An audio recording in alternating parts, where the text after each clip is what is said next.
Hello, I'm Christian Fraser. You're watching The Context on BBC News. You have an opportunity to save Lebanon before it falls into the abyss of a long war that will lead to destruction and suffering like we see in Gaza. He was saying, either you do what we say, or we are going to destroy Lebanon, and it's going to be your fault. Prime Minister Netanyahu again addressing the people of Lebanon directly, and while not mentioning anyone by name, confirming that they have taken out not just the successor to Hassan Nasrallah, but the next person believed to be in line. Israel was not interested in these wars. It is not interested in the continuation of these wars. And the moment we can ensure the safety of our citizens, we shall stop. Joining me tonight on the panel, Brian Taylor, columnist at The Herald and former editor of BBC Scotland, and Julie Harris, president of the National Federation of Republican Women.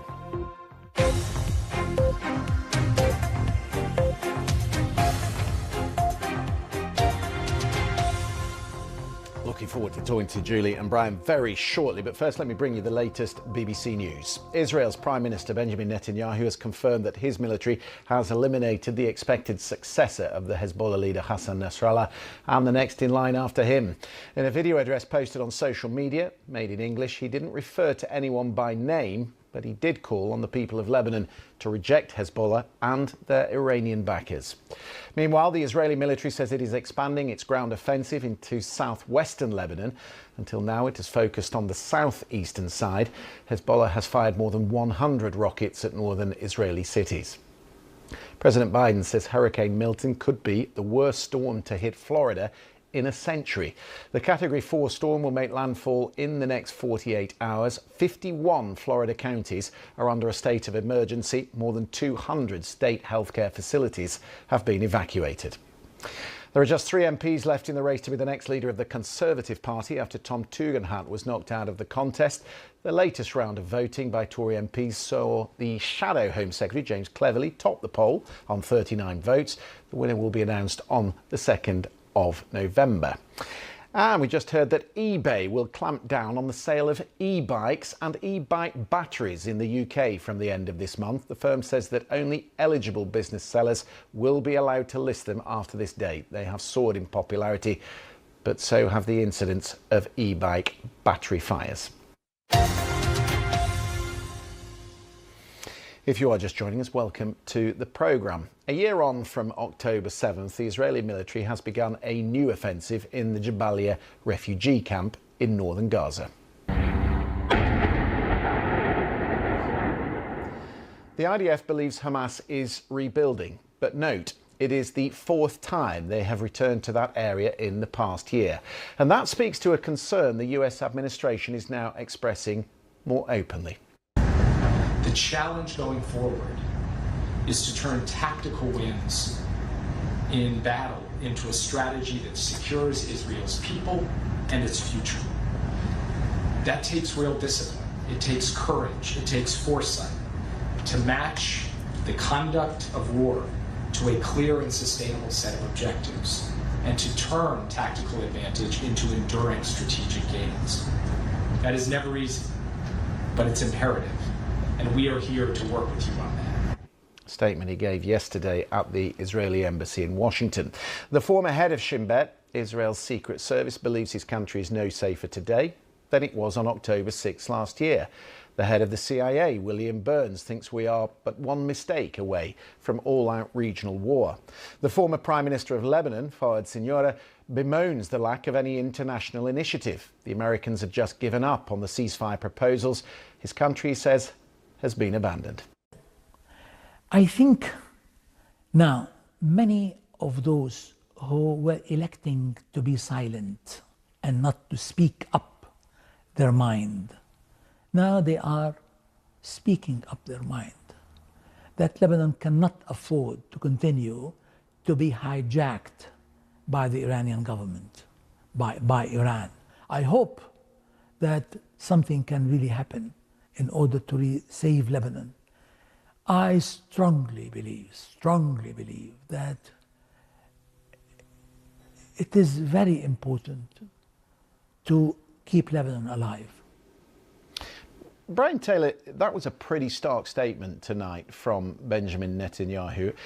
And I'm still trying to get to the bottom of what he expects the other communities in Lebanon to do, because as we've reported already tonight, Hezbollah is a state within a state. It fills a security vacuum in Lebanon. The other groups don't really have either the military power or indeed the political power to get rid of them. So what does he expect the people of Lebanon to do? He plainly expects to advance the cause of Israel in the initiatives that he's taking. All political leaders face internal and external pressures from other states, whether friendly or otherwise, and pressures internally from basically the electorate, if they're democratic, or the populace, if not. And Benjamin Netanyahu's poll ratings would appear to have risen somewhat in recent days after calamitous poll ratings, of course, after October 7 last year, when it was seen to have been a tremendous weakness by the Israeli Defense Force. My real concern is that on the issue of Lebanon, on the issue of Hamas, on the issue of the situation generally, diplomacy appears to be completely stuck. I'm sure there are determined efforts being made by individual diplomats and individual country, probably frenzied efforts being made. But you have a period now where there appears to be the entire setup appears to be on ice. We have Qatar making determined efforts to make moves on the pro-Palestinian side. The only country with any serious influence at all upon Israel is the United States, and their diplomacy is stuck, not least because of the elections in America, which are focusing the mind and taking the minds off perhaps the precise determined efforts that are required in the Middle East, but also because Benjamin Netanyahu does not appear to be listening, even particularly to the United States. He is pursuing an agenda which he says is in defense of the state of Israel and in response to aggression, which he stresses came from Hamas a year ago. Julie, the White House isn't opposed to Israel responding to last week's Iranian attack, but it does require coordination because it will have implications for US forces in the region. And what US officials have told Axios today is that they don't know if they believe the Israelis anymore. They tell us what we want to hear, said a US official. The problem, it seems, is a lack of trust. What do you do if you are in the position of Joe Biden trying to negotiate? Well, Joe Biden is a weak leader. I don't think that's a surprise to the rest of the world. You cannot have a ceasefire with the terrorist. One will not abide by it. They will not honor the agreement.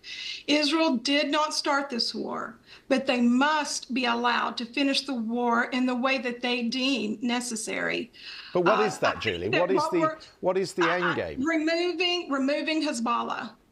Eradicating Hamas, removing Hezbollah. If you really care about the Lebanese people, you would want Hezbollah removed.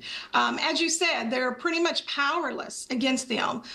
I look at what happened on October 7th. Hezbollah has built the infrastructure to attack Israel in the same way. I mean, it's incredible that Israel, when they go into war, they do everything they can to minimize civilian casualties, while the terrorists and their enemies intentionally attack civilians. You can't reason.